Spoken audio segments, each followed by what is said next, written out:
One thing I remember he told me, he says, never put your life in the hands of a third party. And actually, he was like, not even with me. Yeah.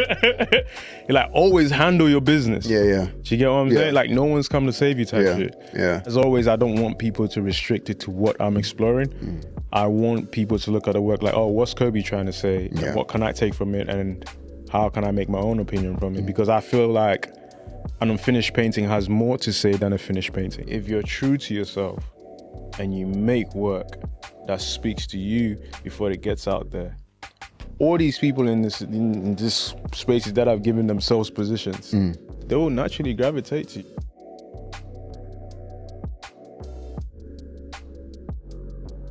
Welcome, Koby. Thank you. Inside the Art World podcast. Thank you. How are you? God's grace, man. Listen, this is it's not as formal. Yeah, this podcast this because we've known each other since 2014. Or even before. Before? Yeah, mate. It was before, because I think we looked at some of your... quote from you when I was in uni? Yeah, it was a lot of... Told me about that art exhibition? Yeah, it was the digital work that I fell in love with Yeah. Before you progressed, because I didn't even know you did painting. Yeah. I just thought this guy was just a digital artist, intriguing ideas, intriguing concepts. Yeah. So anybody who knows, they'll be like, this is Koby's, I think your fourth appearance on the podcast, but I think the first two episodes was really, us getting to know each stage. And I think at this point, you've done so much, and we haven't really had a chat since COVID 2020 as well. Yeah, so it's been a minute, man. It's been a while. It's been a minute, but we thank God for grace, man. Yeah. Thank God for grace. So to the people who don't know you, a little information in terms of who you are and your practice. For sure. My name's Koby Martin. I was born and raised in Ghana until I was about 18, 19. I moved to the United Kingdom by myself. I was painting prior to that, making work in Ghana, but through digital mediums. So, Adobe, the whole Adobe suite. But obviously, when I came here, I wanted to, push the practice further. But prior to that in Ghana, there was a lot of development in 3D animation. So you're talking about with the pixels and whatnot. Yeah. Do you get what I'm saying? So that's what I wanted to study eventually when I got into uni. So did an MA in 3D animation, and I come out uni, I'm like, you know what? It's good that I got this in my toolbox. Yeah. But I just want to get my hands messy. I'm a hands-on guy, you know what I mean? Like, so just went straight back into painting. Yeah. And I'm also thankful for, Kojo. Yeah. Kojo. Shout out to Kojo. Shout out to Kojo, the man. legend of my legends. runway group, I've known that boy since 2000, like almost way back as you, or before you. Yeah, like we both went to uni, Ghana boys. Yeah. Kojo taught me a lot, my personal life and business like, but how to think like being an artist, but how to think like a businessman. Yeah.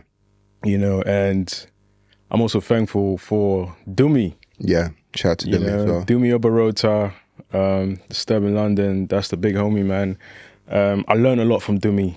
Dumi welcomed me into his space, and he just allowed me to soak it up. Yeah. And the thing I realized is that you can put certain people in spaces, but they might not know how to use it to their advantage. Yeah. But with me, I think just being an artist, I'm just naturally observant. So I watched the way he moved. I watched the way he spoke to people. You know what I mean? Like, even sometimes he offered me advice on my work. Like, Dumi is just not a manager. He's a visionary. Yeah. And it started with these two. Yeah. That gave me Kojo and then Dumi. Yeah. You know what I mean? And they're still around. They've always been around. Yeah. You can hit them up anytime and they'll show up. Yeah. Two amazing humans. Kojo, we know very well. Yeah. We all that guy's just been, elevating in 100%. Terms of what you got to give people their flowers. Exactly. Man. And, I think, we almost started similarly at the same time. You know what I mean? And he's going to have to just do stuff with the Mayor of London and everything like that. And Dumi, he still manages Tiny, or? No, not at the moment. Okay. No. Even that whole Disturb in London thing was so amazing at the time, because we haven't seen a structure of a everything independent that's happening label. Now, yeah. That's what I'm saying, you know what I mean? And it's beautiful to see. So, I mean, talk to us more about, you know, that whole Disturbing London situation, you know what I mean? How that developed, you know what I mean? And, you know, is Tiny one of the collectors of your work currently already, all right? Tiny has always been a supporter. Tiny was in and out of the office, as well as Wiz, and, you know, a few other people that are on the label. A2, G-Fresh as Credible well. Eyes, G-Fresh, Young Bane, like Jesse J. Like, that roster, like, could set a whole building on fire, bro. And, you know, me being a humble 18, 19-year-old boy, Jimmy took me under his wing and was just mentoring me, you know? Like, I think at one point he brought me in to do some creative direction in regards to like single and album covers. Because at that time, prior to that, I'd done the Long Way Home, Krypton Conan's debut album cover, you know, so he already saw, you know, the potential in me. And, you know, he gave me opportunities while I was at Disturbing London to do some covers for A2.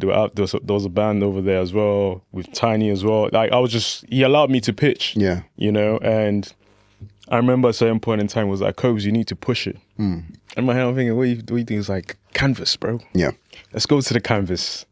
Let's push it, you know? And he would suggest like places to go, like go check out these like museums or go to these galleries and stuff. And I was learning a lot from him in terms of like my visual language or like how to see things from a different perspective. Because I think being such a young kid, I just wanted I just needed guidance. And as you should, and I already had that with Kojo, but with Dumi was like upper echelon, like, you know what I mean? Because he was in a space where it was just like, wow, like that we haven't even seen, you know, especially like as African, I believe first generation, we're seeing us reach the heights that we're seeing from our counterparts in the United States, in the Jay-Z's and everything like that. They're touching it. 100%. And that's just what I said, like everything that's what, you know, these young individuals are doing, they've done it already. They've surpassed that. And, you know, he's got other ventures, other businesses, and he's always pushing himself. That's the thing I learned about Dumi. One thing I remember he told me, he says, never put your life in the hands of a third party. And actually, he was like, not even with me. Like, always handle your business. Do you get what I'm saying? Like, no one's come to save you type shit. You know, so I really, really appreciate him, man. He like helped me set the foundation, bro. And away from even the business side of things, like even like with my personal side, you know, like he's one of the reasons why I'm still here. In regards to like my visa and being in this country, like, but that's another topic for another conversation. You know what I mean? No, that's amazing. And like learning from him, you know, the likes of Dumi and Kojo, you know, entering the art space.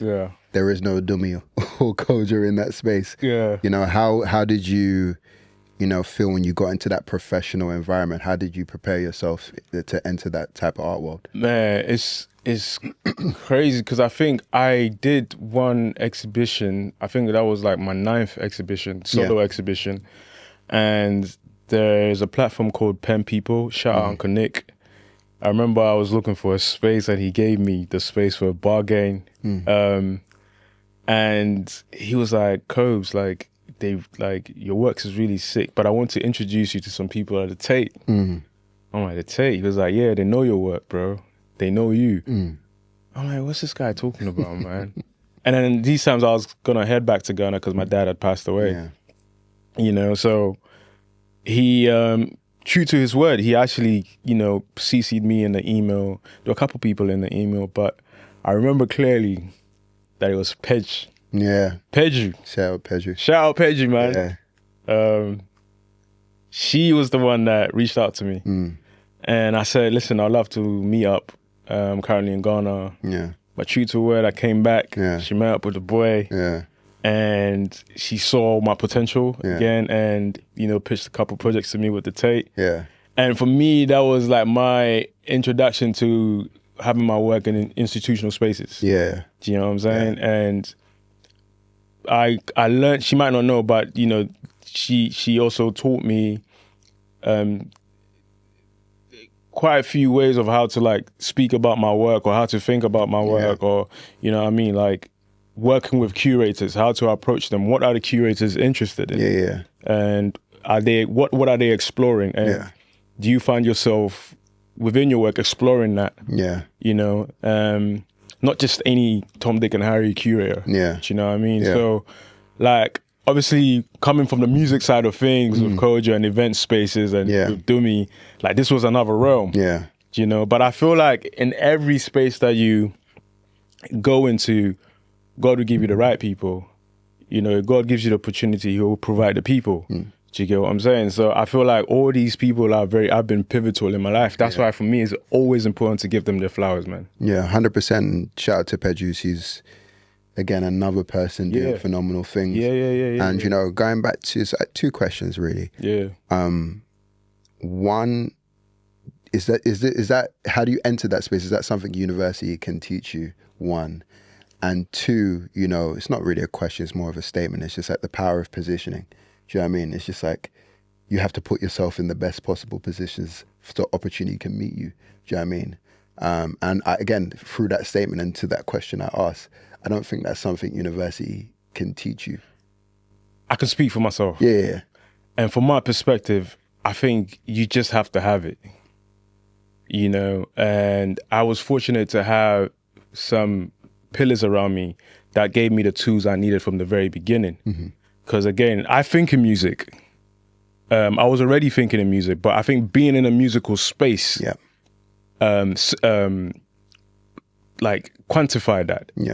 You know, it manifested that, oh, this is how I think. Because I don't know if I told you, like I have this thing called synesthesia. No, you haven't told me. So synesthesia is basically the ability, when you hear music, you're able to see colors. And that's what helps me to build a palette for my painting or for these album covers or single covers that I do.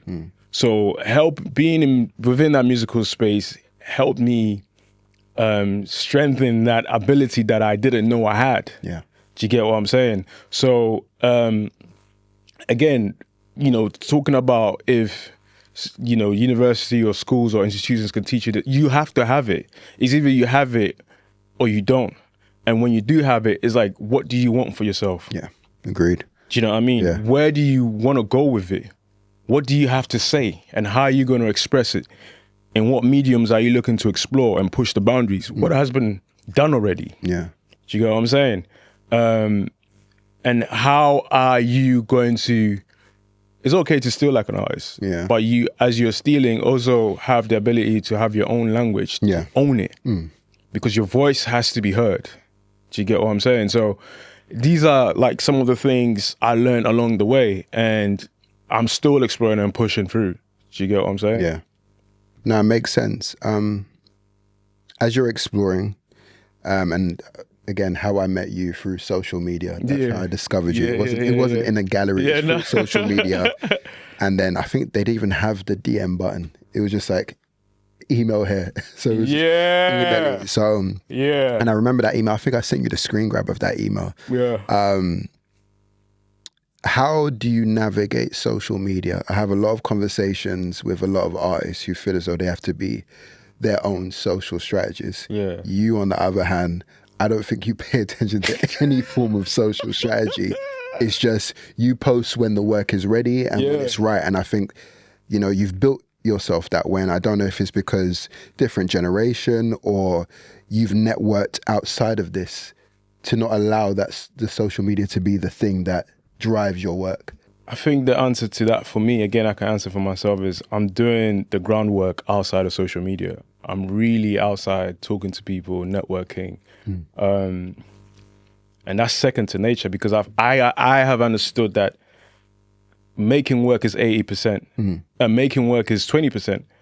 And, you know, the networking is 80% because these are the people and the individuals that are going to carry the work. So if social media works for you, go ahead and do it, innit? Like, keep posting the work and keep doing the videos. If that works for you, fine.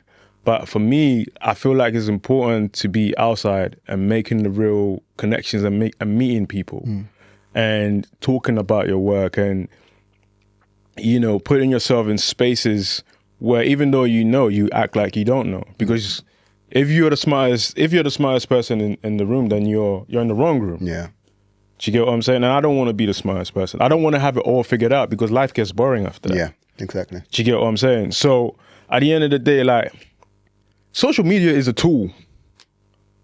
So how are you using that tool? Yeah.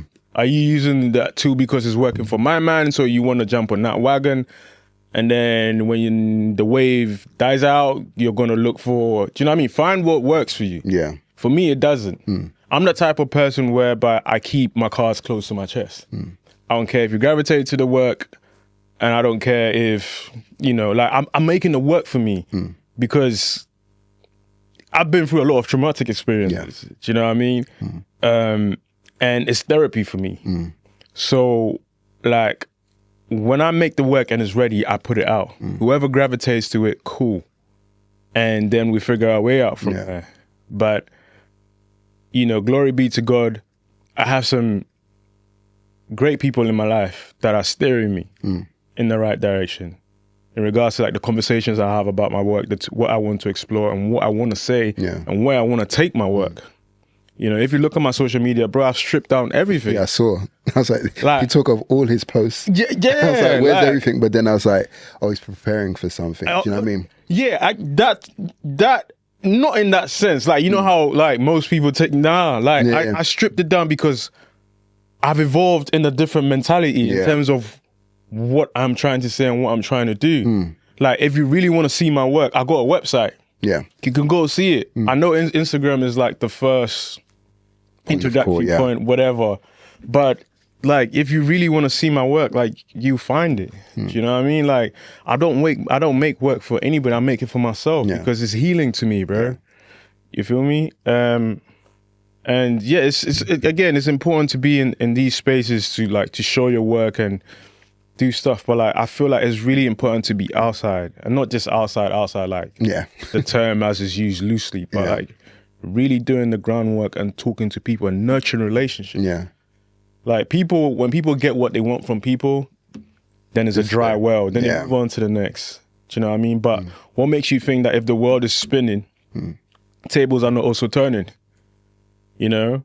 At the end of the day, whatever happens, you might need that same person that you left behind because you got what you wanted in the moment. Relationships are important. It's important to nurture relationships. How long have I known you? For years. Do you get what I'm saying? Yeah. So, and also, again, the exchange of value. Yeah. Because people would hear, oh, how do you nurture a relationship? I think it's that value exchange. Yeah. You know, but sometimes in between that value exchange, you might then find out, oh, that person likes this team or likes this food. And then you're creating a different kind of relationship around it. Do you know what I mean? Yeah. So cultivating relationships is a big thing. And I think we've found that more beneficial the last 2 years, where initially it was just like, oh, we're trying to be viral on social media and during the early days. But now it's just like, who am I talking to? I think it comes with age, don't you think? Yeah, getting a little bit older. Yeah. But I think as you mature, you realize, especially in arts, because it's such a, how can I say, it develops in a mature way. Yeah. And also develops with taste and time, where you'd be like, I need to have conversations with certain people 100%. To one, elevate my knowledge, but 100%. Also elevate what I'm doing. 100%. But social media can't do that. Do you know what I mean? You can meet the people on social media. Some people gravitate towards you organically, but I think those conversations you have, or those meetings you have weekly, or even when we check in on each other, I'm doing this, I'm doing that, this is happening. Yeah. You know, it fills the purpose more than what social media could possibly do. You know, you talk about a lot of your heart goes into your work and stuff like that. Yeah. You know, and again, it's dipping in and out of social media and wanting to make it. Yeah. You know, how does any artist find that balance of being in the present moment of developing work and not thinking about how it's perceived? Do you know what I mean? It's almost like you surrender the outcome, which is a quote I use a lot. Yeah. You do the work and you surrender the outcome. It's just out there. Yeah. You know what I mean? How do artists find that sort of balance? I think it's a fair balance, like you're saying. You have to, again, but you have to know what works for you. Yeah. Do you get what I'm saying? someone might have built their platform over years and years and years before getting to those numbers. Again, numbers don't really mean anything. Just, it's about the engagement. Yeah. Do you get what I'm saying? But maybe outside of that, he really has a strong network that is pushing what he's doing. Yeah. Do you get what I'm saying? And that works for him. So you have to navigate what really works for you and get away from the whole clouty, trendy, trying to, blow or, be like, have some immediate success. Yeah. Because do you think, sorry to cut you, do you think that's difficult though? I see a lot of younger artists struggle with it by how they produce their work. It's like I can see what is a rushed work versus a work that took time. I don't know what it is that you just catch it by how they produce it in content. But then I may not talk to you for a while and then I see the work and I'm like, I know he spent time on this. Because it's how you push that out. It's a spiritual thing. Yeah. It's a spiritual thing. And art is spiritual. Music is spiritual. And it knows the hearts of those that are after money or after fame. And it will expose you eventually. Do you know what I mean? It would eventually expose you. You don't play with it. It says in scripture that every good and perfect gift comes from the Father above, with whom there's no variation. So you don't play with God's gifts. It's a calling. I see it as a calling. That's why I can't be bothered with exterior, who gravitates, who doesn't. Because I'm being led. You know what I'm saying? I'm being led and he's directing me with where I'm going. Ever since I was like 12 years old. You know what I'm saying? Yeah. That's when I had my encounter with him concerning being an artist. You feel me? So it's not a job for me. It's not like, the institutions are there and whatnot, but like, it's bigger than that. You feel me? So you have to know what works for you and you have to know, get away. For me, I'm not really too concerned with that. Yeah. I feel like legacy is created through impact. And that's what I want to do with my work. Do you get what I'm saying? In order to be remembered, you have to impact the people. And how are you impacting the people? Through your work. Do you get what I'm saying? And that's the type of work I want to make. I don't want to make work that's easily digestible. Yeah. And it's not like I'm deliberately going on my way to make work that's not easily digestible. But I like it if it goes over your head. Yeah. And then you can revisit it. And go, oh. Exactly. Like, and I'm that type of person, I don't paint in a certain type of style. Yeah. Like, because I feel like there's so much more to explore and do in a variety of mediums. My favorite, if you go and look at Kanye's discography, College Dropout is not the same as Jesus or 808 and Heartbreaks. It's different. Yeah. The drums, the snares, everything is different. Again, I think in music. Yeah. To that point on Kanye albums, I remember when 808s and Heartbreak came out. You're the ridicule that album, go. And I was just like, what is going on? Because it's like, so you're used to a certain sonic in your mind. Yeah. And then Kanye breaks the mold. Yeah, and then I listened to it over and over. I was like, okay. Like you're seeing the palette almost appear out of nowhere. So I definitely get like, one, evolving, but two, not being concerned about what's happening outside. Because he said, I'm doing this, and everybody's like, this doesn't make sense. You're using auto-tune. Like, why is the hair like this? Like, why is the artwork like this? 100%. It's like, I have to keep evolving. Yeah. Whether you get it or not, I have to. Because I'm being divinely led. Yeah. Do you get what I'm saying? I'm not making to be understood. I'm not making to be liked. Yeah. This is what the vision I've received, and this is where I'm going with it. Do you get what I'm saying? Yeah. And by the time they gravitate to it, then they might have to do some catching up to do. Yeah. But it's again a great way to have them deep dive into your work. Do you know what I mean? Way better than just catching on at the hype moment and not really looking at, okay, what was this collection about? What was that collection about? It's like even going back to your solo exhibitions. Yeah. You know, I remember the first one. I can't remember what it was. I feel like it was in Central somewhere. Yeah. The one you mentioned. Yeah. Then the other one, you know, with the boxer and the boxing gloves. Yeah. Everything was significant. Do you know what I mean? And then going to the other one that was in Old Street, and it was just a lot of these burning, you know, cars and houses and how people even gravitating towards it. It's like, it's albums, bro. Yeah. Do you know what I mean? Yeah. And I always tell people, or any artist, is just like, what's your album like? Like, what's a collection? Yeah. Like, do you know what I mean? How What's do I go through like? and feel it? Do you know what I mean? And there's quite a few artists that I know personally that come to mind. Like, there's yourself. Thank you. There's Tonye. Yeah. Purity as well. She's another incredible artist. Yeah, I think I met her. I seen her work on TikTok, and I just like, it's crazy. And I'm just like, you know, she's in New Orleans now. You know, discovering with other artists, and she's doing amazing things there. And it's just like, when I see it, like, I'm just like, I get it. And that's when I champion more. Because they don't think in 16 by 9, 9 by 16 content. They think in, what conversations do I want to have? What stories do I want to tell? Do you know what I mean? So, man, you know, going back to, I mean, not going back to, but more so, you come across as heavily focused, heavily confident, and not in a, you've never relied on institutions to give you that piggyback. It's, you know, you just position yourself that way. A lot of artists do. I mean, a conversation that we have a lot here is systems.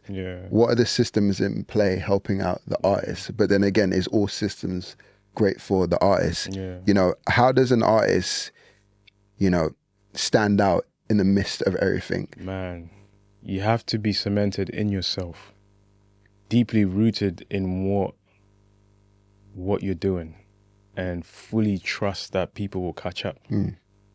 Me personally, I look at the likes of David Hammond, Rauschenberg, James Rosenquist, Jack Whitten. These guys were not concerned with what was happening. Like, the works Rauschenberg was making back then, people are yet to catch up.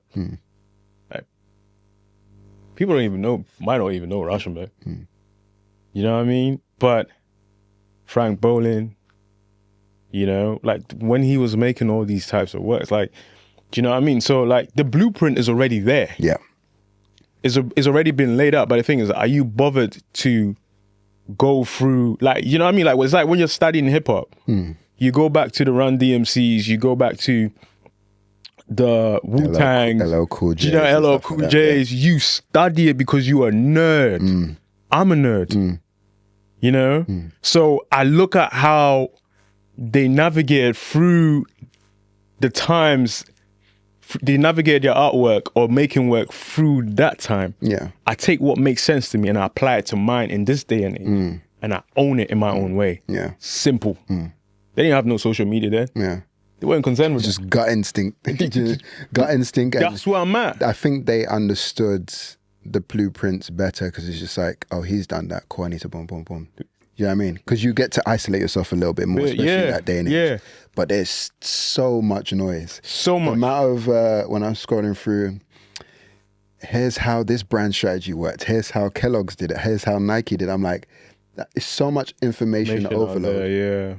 Like, you almost have to, again, within yourself and trust yourself to actually, you know, kick things off. And that's why I always attribute to you. It's just like, I know there's so much noise that you probably see in terms of what you do. But every time I see your work, I was like, he's really not paying attention to anything that's out there. Even your last exhibition at Sarabam, when you were talking about windows, and then you started collecting these window pieces. I'm like, he's really like locked in. It's like he's going through... He's walking past places, there's like a window that's just left there. And then you're taking it to the studio. I'm like, he's really locked in, do you know what I mean? And it's like, in my brain, I think in like marketing and content. I thought, this would be a sick content piece. But you're just like, I'm in it, do you know what I mean? And nobody knows. But then when you see the work, you're like, oh, okay. And it, you know, it gets a little bit deeper. Even the curtains as well. Like, I don't even remember most of it. So, like... Now, I'd love to hear it from your perspective. No, because you know what it is? Again, I think I've been privileged to see you evolve. Oh, man. And that's like fun to me. So every time I call you, I'm like, you haven't changed your number yet. Because, so you keep saying that. You're getting a bit out there. So he hasn't changed his number, but it's all good. But I get it's a testament to our friendship and seeing each other progress. Yeah. Artist-wise now, right. I mentioned a few artists, but, a prominent artist, Sloan, for instance. Yeah. I think he's evolved, but he's incredible in terms of understanding how to navigate this himself. Game and market himself in that space. Like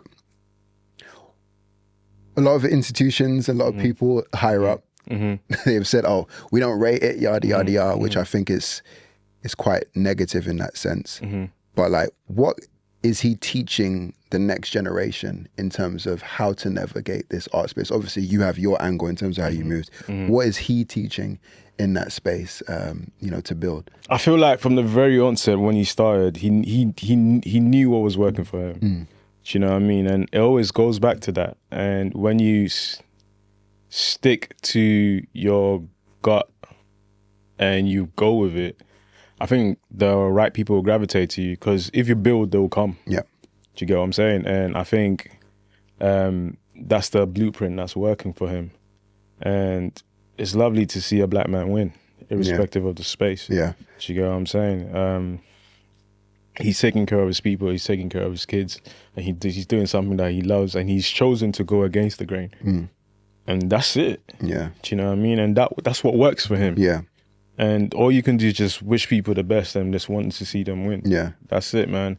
Because every artist is different. Yeah. Warhol is different from, again, Rauschenberg, James Rosenquist. Like, they're all David Hammonds. David Hammonds didn't want to be in the spotlight. Yeah. He was completely away. He don't care about that. Hidden. Like, you want the work to speak for itself. Peter Doig, Chris O'Feely. Yeah. Like, these are serious, Mark Bradford. These are serious people, bro. And this is like eventually God's grace. This is where, the trajectory where man wants to be or where man wants to go. So for me, I just want the work to do the talking. You know what I mean? And, speaking of my upcoming solo exhibition, Terroir, that's where I'm, I hope, that the works are able to achieve that. Yeah. Because with this body of work, I've really stretched myself. Yeah. And that's how it should be. You should evolve, man. And it's either evolve or dissolve. And I'm really trying to be a new, different person completely in the way I think, the way I approach my work, the mediums I'm exploring. I really, really want to push it. Yeah. Agreed. And back to the Sloan point. Yeah. He's just showing his own way. Yeah. And it's showing a blueprint for that. You've shown your blueprint. Yeah. And I think these are two beautiful blueprints in terms of what's extreme of what he's, because he's an internet kid.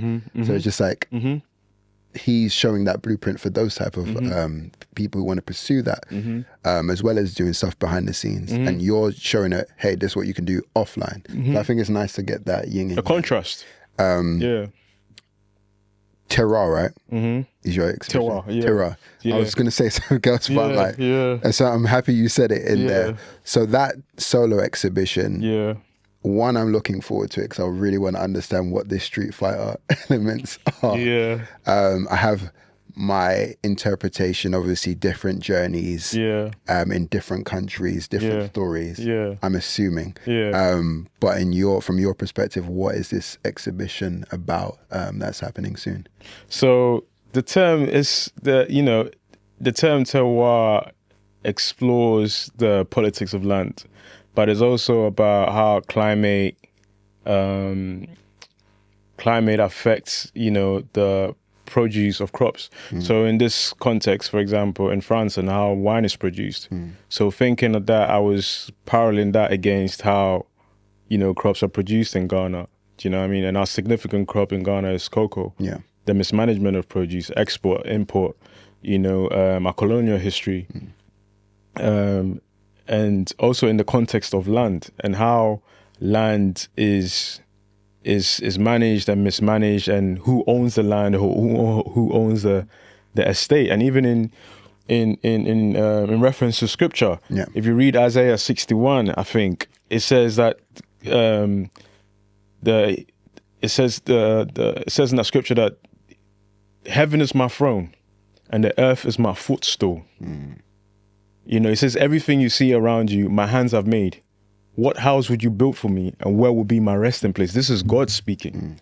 So land is not only restricted to that context, but you know, in the context of religion, the context of my faith, I'm exploring all of that in my work. But within the work as well, you have my mom, who has always been my muse. Which I just found out today that she's lived throughout all your paintings. So in this body of work, you see my mother, and you know, she's a continuous motif within the work. But as much as you see her, I'm also paying tribute to my grandmother, who was her mother as well, and also exploring the artist Paul Cézanne, who explored his paintings through still life, personifying, giving like personification attributes to fruits and stuff in regards to composition, light and color, you know. So it's a very layered body of work. But as always, I don't want people to restrict it to what I'm exploring. I want people to look at the work like, oh, what's Koby trying to say? And what can I take from it? And how can I make my own opinion from it? Because I feel like an unfinished painting has more to say than a finished painting. So from my perspective, hey, maybe the painting is not finished. Probably because deliberately I wanted to say more. So what can you take from it? Do you get what I'm saying? So in this body of work, I'm exploring screen printing, I'm exploring ready-made sculptures. And you got sculptures in this as well? Evolved. Like every time you surprise me, bro, man. Evolved. God's grace, man. The grace of God. And there's a visual performance. Okay. There was a visual performance in the last... Not the one before. One before. There was some, the one in Peckham. I did some visual performances. So there's going to be a visual performance that's pre-recorded. So that's going to be on a loop in the exhibition. Amazing. Screen printing. I worked with some artisans in Ghana that, man, let me not talk too much. Just for, you know, it's like, again, I always getting those inspirations from other industries definitely help, because when you're talking, I'm hearing you went to go get producers in Ghana. You know what I mean? It's like so many things. Before I forget, shout out to Safo Flags, man. Babs, you know what I mean? Look her up, man. That's realest, man. Okay, realest girl I know, man. She and her brother, Safo Flags. Look them up on Instagram. She makes beautiful work. She's an artist as well. Okay. She helped me source all these artists, you know, in Ghana. But again, coming back to the conversation of collaboration. Big collaboration is key. No man is an island, irrespective of the practice that you're in or the industry you're in. You can't do this thing by yourself. Community is important. Big time. Do you get what I'm saying? So nurturing relationships, exactly. Bro. Even nurturing community. That's even another thing that, you know, I've been, you know, trying to take serious the most. Again, learning from other industries. Like I research a lot about the hospitality business and how restaurants operate to maintain. You can take bits and pieces from that. How the customer enters, what the customer experiences. And I've, you know, been a waiter back in the day, and they made us learn everything, alcohol bottle, whiskey bottle. We have wine tastings. So when we're talking to the OGs who know the stuff, they're like, "Oh, what do you recommend over there?" And I have to tell them, "Oh, it's got this note, you know what I mean? It's aged this long and stuff like that." And then I realized, okay, cool, you can implement this into your community. Like, what do they want? What do they want to learn? Do you know what I mean? A lot of them want, you know, figure out step-by-steps on how to, you know, do better social strategy. 100%. You know, they want to learn from other artists. They want to learn from the big players in the game. It's like, how do you bring that value into your experience and space for your community? And I think it's definitely valuable. But then from there, as we've poured into them, some of them are reaching out to us. Let's collaborate. Let's do something. Oh, I've got this idea. And because then you created a space for a conversation to be had. There's a middle ground now. Exactly. You know? Where it never existed before, because the art industry is like, from here till Quay over there, and there's no bridge to get you there unless you know someone with a private jet, and then that's a certain privilege, you know what I mean? Or you makeshift your boat and, you know, you get there, but, you know, that collective collaboration is always key. You were talking about Street Fighter. Yeah, Street Fighter. Yeah. So Street Fighter and I mean, there's themes of Street Fighter. The entire body of work is explored through the perspective of the video game, the classic video game. So Street Fighter is a tool. Okay. It's conceptually used as a tool to explore these liminal spaces that you see my mother and my, you know, the artist Cezanne I'm exploring. Do you get what I'm saying? So, in hindsight, let me break it down for the lane. As much as it's talking about land and how it affects produce and, you know, conversations with like import and export and produce, it also, you know, I'm also exploring that space from my personal life. Yeah. Do you get what I'm saying? How, you know, the death of my grandmother affected me from, you know, when I was like, as a child, you know, and my mom moved me and my brothers to their family friend's house. And whilst we were there, they introduced us to this console thing that we'd never seen before. And then it was Street Fighter. But as an adult now, reflecting back on it, my mother and her sisters were dealing with the death of their grandmother, of their mother, you know? So it's like, there's a whole lot of things to, you know, take out of that, you know, but not, that's just, you know, one side of like the things I'm exploring, but it's a very, very layered conversation. And, you know, making that work, I really unpacked a lot. Yeah. You know, I wouldn't want to say too much, but keep it close. We need to listen and feel as well the work. And it's interesting you said Street Fighter is a tool. And then I start to think about, obviously, everyone's a form of street fighter. You know, in terms of fighting their territory, protecting their territory, land. Building, Again, you know what I mean? Go back to the conversation of land, because when you look at the concept of the game, everyone is coming from a different country or from a different space to be the best fighter or to claim to be the best fighter. So whether right or wrong, they're still standing for something. Same way you and me are fighting for something, you know, be it for your family, be it for your future, your career, everyone is fighting for something. And believe it or not, it's a game. Yeah. Have you heard of the Truman Show? Oh, I watched that. I watched that yesterday. Ironically, someone said the concept was built, real? Like it was built on Michael Jackson's life, but then I started to watch. Literally. And funny enough, when I watched it, I was like, we are low key building the Truman Show. What is real? World ourselves in terms of he's walking around, but they're still promoting brands at the same time. It's all routine. It's all. That's why they say the world is a stage, bro. So like now it's just like we've all got this camera in our face. And all we're doing is, hey guys, this and this and that. Oh my God, you know, show me the real. This is my thoughts on this and this and that. And I'm just like, it's exciting, but it's also weird at the same time. Do you know what I mean? It's just like, why do I need to tell this? Why do I need to? These things, you know what I mean? And it's just like, and I think luckily I get to separate things, personal life, family life. You have to. But I know when I'm in art meets culture mode, I know what I have to lock in to do. Do you know what I mean? And it's just like the Truman Show is such a great reference that this is what the world has, quote unquote, become. We've built our bubbles. Everyone wants to be seen. Everyone wants to be heard. You know. But if you read, what's it called? This is a book that I read. The 48 Laws of Power. It talks about you use absence to increase honor and respect.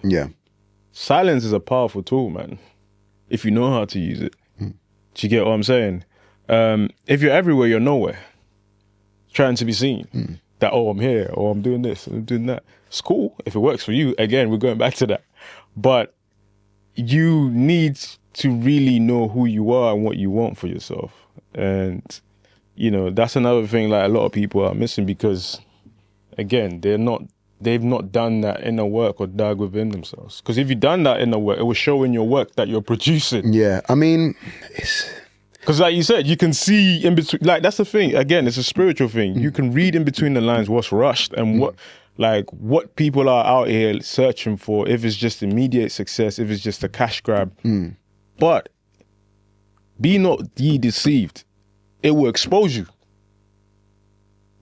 You will give up. It will stretch you. Yeah, I remember, when I thought, and I think I'm more referenced at working in music. Yeah. I was at every music show, every event. Yo, I'm Ade.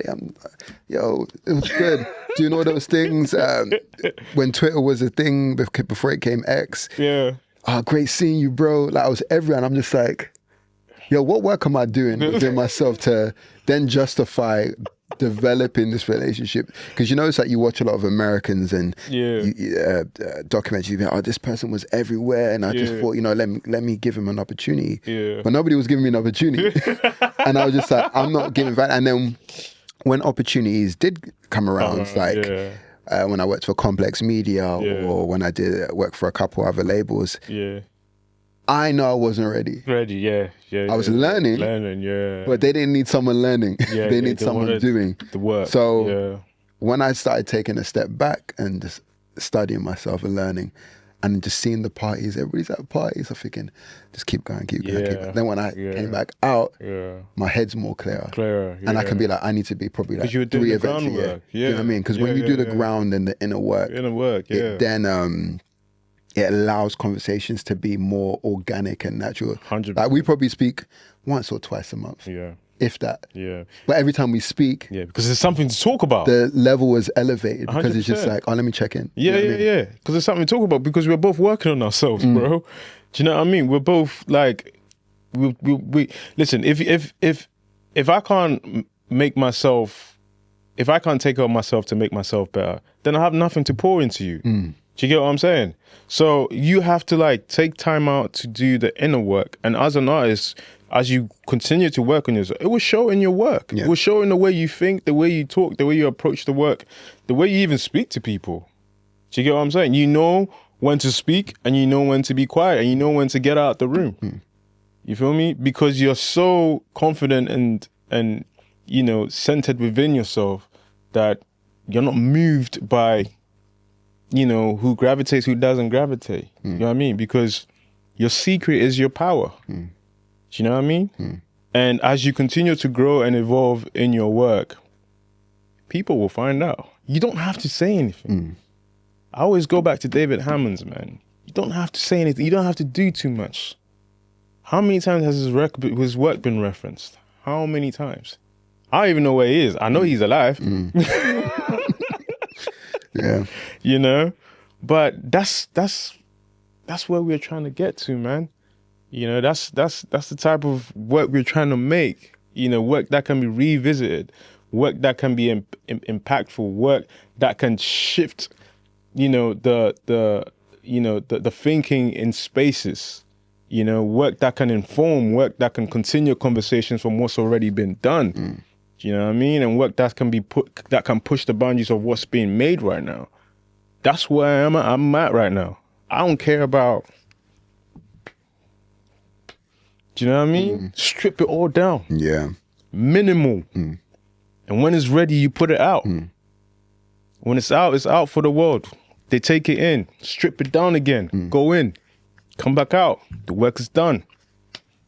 Evolve through the work, man. Evolve. And I think also like evolving is such a humbling experience because you have to strip. Oh yeah, it's not a lot of the, because like you could have had all these successful exhibitions. Ego could have been through the roof. Oh yeah, man. But it's like, where do you evolve at that point? Do you know what I mean? So it's just, okay, cool. We're back at it. Ego. You're going to use ego to make breakfast. Yeah, chop that ego then. It's like we've got to, we have to really, like I often do this, is where I'll do an event, but then I'll isolate myself a little bit and just really shut out and really just start watching other things. Studying other industries and think, okay, cool, how can we evolve and really make this better? And I think it's important for, not only from our perspective, but from a visual art perspective, which is like, where is this developing? Do you know? Another thing I'll add to that before you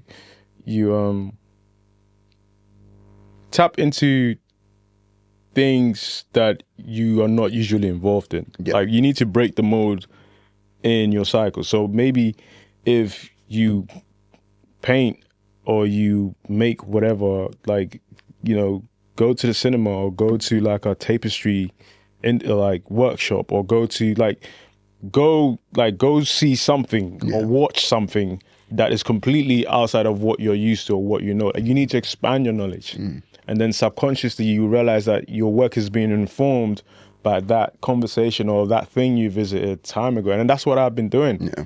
You know, I try to, as much as I'm always in the studio, I try to be out of the studio. I try to connect with people, again, that can add value, but also that I can learn from. Yeah. And how it can inform my work. Do you know what I mean? I love meeting new people. I love meeting, like, making new relationships, because conversations are very important for me. Yeah. That's how, for me, concepts, I love concepts. I love exploring concepts in different ways. Do you know what I mean? And maybe in the moment I'm not thinking as an artist, but when I leave, I was like, yo, what they said really stuck with me. And I think it might show up in the work one way or the other. Partnerships, especially brand partnerships. You've done a ton of partnerships, you know, from Smart Car to Adidas to Tate. Do you ever, does the wall of the gallery hit you where they say you can't work with us because you've done with XYZ brand and you've got to decide to be either this type of artist or the artist with brand? Do you know what I mean? Have you hit that wall, or something you care about, or how do artists navigate through that? I think it's inevitable, man. At the end of the day, brand, like, art is everywhere. And brands are always looking for fresh and new ideas and new creative talent to improve the, you know, the level of the brand. You know, most of these brands, Nike is Nike because they are able to, Nike's the way it is because they work with athletes that reflect what the brand stands for. Do you know what I'm saying? So you got LeBron James, you got Ronaldo. Do you know what I mean? Because they are able to reflect what Nike stands for. Do you get what I'm saying? So at one point, or it's inevitable, brands will always reach out to artists. Do you get what I'm saying? So I think as an artist, it's important to make this decision. How is this adding value to my work? And if it is, how am I going to use it to my advantage to, you know, push my work further? Or is it something I'm just going to do quietly and not scream about it and do the commission? And, you know, if they want to scream about it on their page, cool.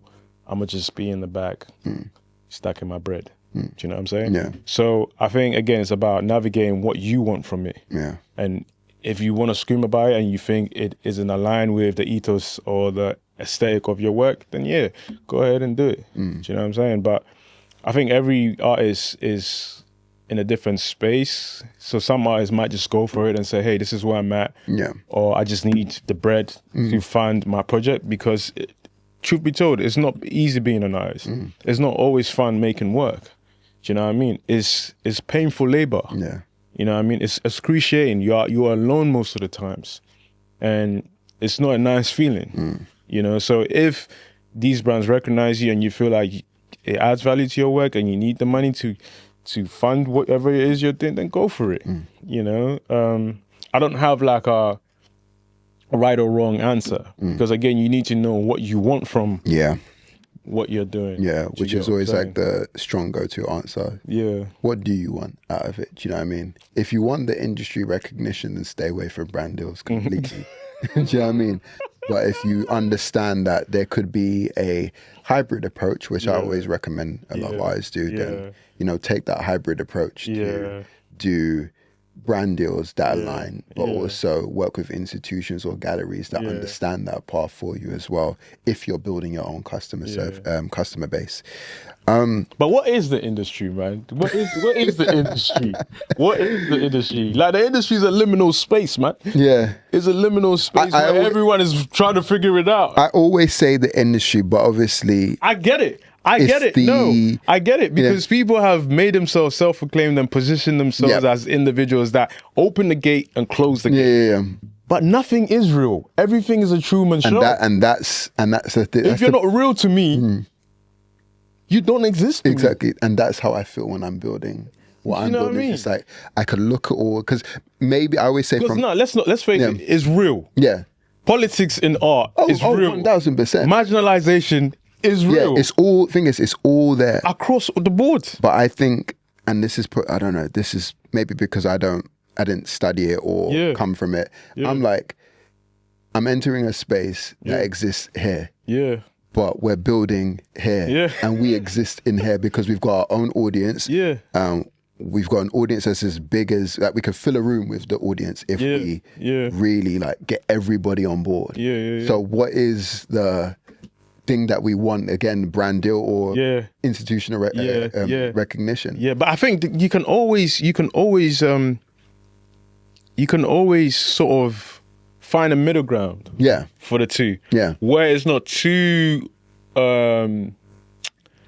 trendy, but can also fit into the institutional space. Yeah, hybrid. That's what I always say. It's like to build a hybrid brand or be a form of hybrid artist, you're aware of the big players in there, but I always mention to a lot of artists, don't let these big players like intimidate what you're trying to be or how you're trying to grow. And I think a lot of them have in their mind, it's all because this person or that person, this genre of people. I'm just like, you have we're in a crazy time that we can cultivate our own audience. Yeah, that we can build a platform, put our artwork on there, talk about our practice, have an audience gravitate towards us. Say we have an exhibition on Tuesday, and all of them show up. Yeah. Do you know what I mean? That's it, yeah. Back in the day, that could have been like, in Basquiat's day, he was just on road doing it to the public. Yeah, you know what I mean? But now it's just like,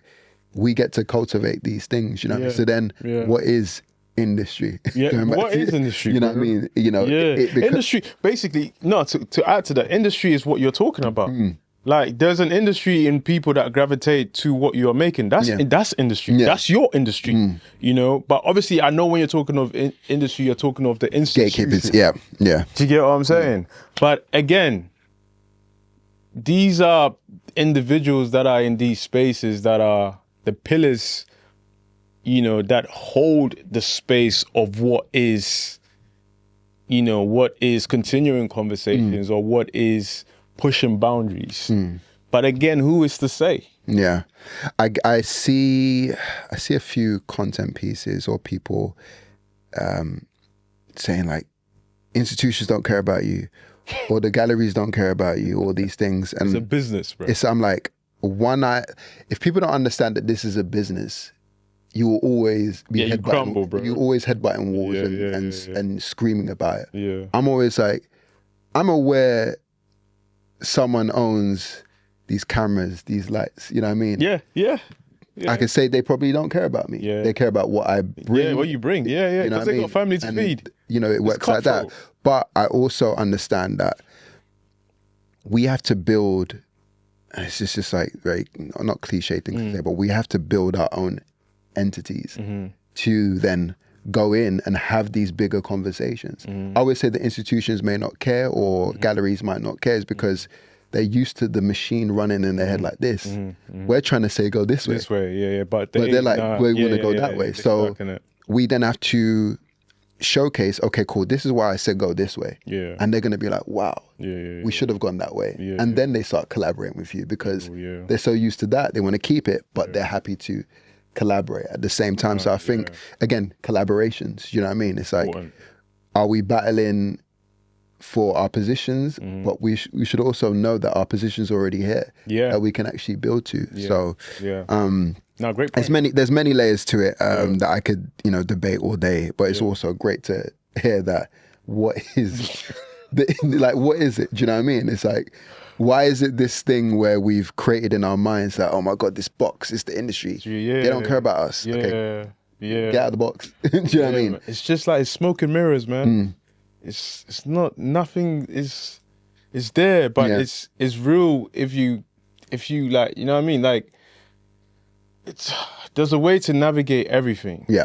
You know, and like I said, it's smoke and mirrors, and it's almost a facade. Yes, there are individuals in there that open the gate, that close the gate, that run things, that say what's what, the tastemakers and all these individuals that are there. But again, if you're true to yourself and you make work that speaks to you before it gets out there, all these people in this spaces that have given themselves positions, they will naturally gravitate to you. I've seen it. I've seen it. Bro. That's when it becomes like, just do the work and position yourself. Do you know what I mean? It's like, I always go back to when I used to watch Ronaldo, Cristiano Ronaldo, play, and someone either dinks the ball or crosses it, he's always in position. Yeah. Because he's doing the work. Yeah. Position. Yeah. Seeing where he needs to be. Position. That's what Messi does. You have to read the game and position yourself. They might not pass the ball to you because they're trying to do their own thing, but when they pass the ball, be ready to head it in or shoot it in. You know what I mean? Yeah. You know, and at the same time, once you do that, they feel like people see the work. Yeah. Do you know what I mean? They pass you the ball when they notice that you are in a position you position yourself in a way that you're ready to elevate your work or take it to the next. Yeah. Not just the physical work, but maybe how you talk about your work. Yeah. What you're exploring conceptually, you know, and how you're expressing it. Yeah. Do you get what I'm saying? So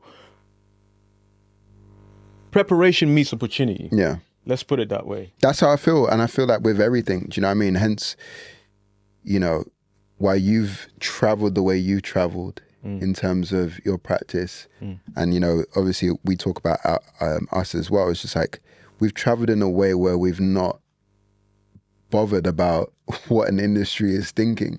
Do you know what I mean? We traveled in a way, it's like, this is what we wanted to do. We know the importance that it's going to bring to our communities and the stories that we need to tell. And then we push on from there. And then all of a sudden you get the right people gravitating towards you. I've seen the people at your shows who show up. I'm like, I know he's not really thinking about what the industry thinks, but people are coming towards the show and saying amazing things. Like I was speaking to Lisa Anderson the other day. Oh, Lisa's and incredible. You know, I sent her the invite to your show. Yeah. She was like, Koby's just evolved. God's grace. Do you know what I mean? And God's grace. because she's participated. God's grace. And same thing with us. Like, remember what the shows were like at the start of Art Meets Music. I was inviting everybody, you know, who had a skill of arts. But I think over time, we evolved in a space where I asked myself that question. I think you asked me this question. It's like, what's the taste level like? Do you know what I mean? Like, you know what I mean? Like, what's the taste? And when you told me what's the taste, I'm like, you know what, is it this, is it that? And then I started to pay attention to work a little bit more, like, you know, Kerry James Marshalls of the world, you know, K&A Wiley. I started to really look at things from a storytelling lens and understand, okay, cool, what type of artist do I want? Hence why I haven't done an exhibition in a while. Between the world that listed now, I haven't done an exhibition or done a group exhibition because I want to make sure that when I do it, the narrative is there and the selection is respected.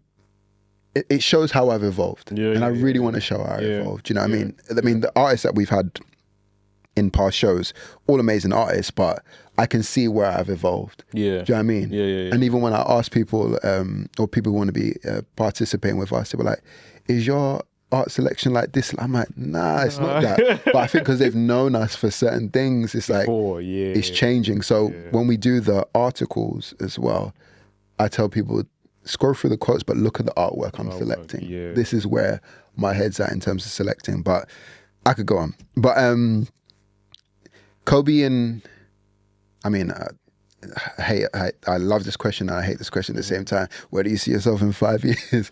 But from this point, in terms of from this exhibition, you know, how do you want to evolve from this point as a visual artist? I'll say this, Proverbs 6:3. A man's heart plans his way, but the Lord directs his steps. So whatever God sees me, you find out. I love that, man. Wherever Jesus wants me, you know about it. Yeah, no, I love that. Because he's the one that gives me the vision to make the work. And he brings the people. When Abraham was going to sacrifice Isaac, Isaac asked him, but where is Where is the sheep? Where is the goat? Where's the cow? Not knowing, he doesn't know his dad was going to use him for suya. Yeah. Yeah. But when he got there, Abraham had wanted a son for so long. So long. And when God gave him Isaac, he tested him and said, you see my man?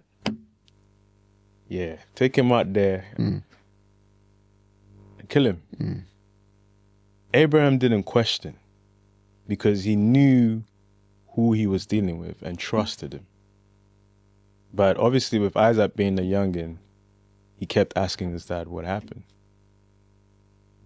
Put him on the altar, tied him up, ready to sacrifice him.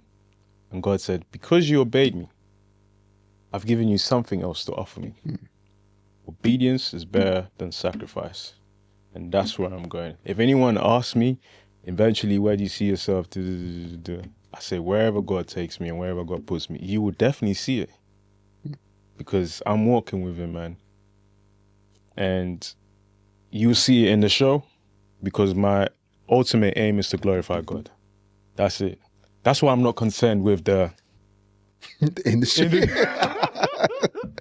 Oh, man. That's it, man. Nah, I think that's an amazing way to end it. But thank you again for hopping on, man. Bro. This is number 4 that Koby's been on. Hey, listen, there's more to but come. there's probably a part 5 coming, man. You're going to get sick of me, but yeah, there's more cool, to come. Man. All right, bro.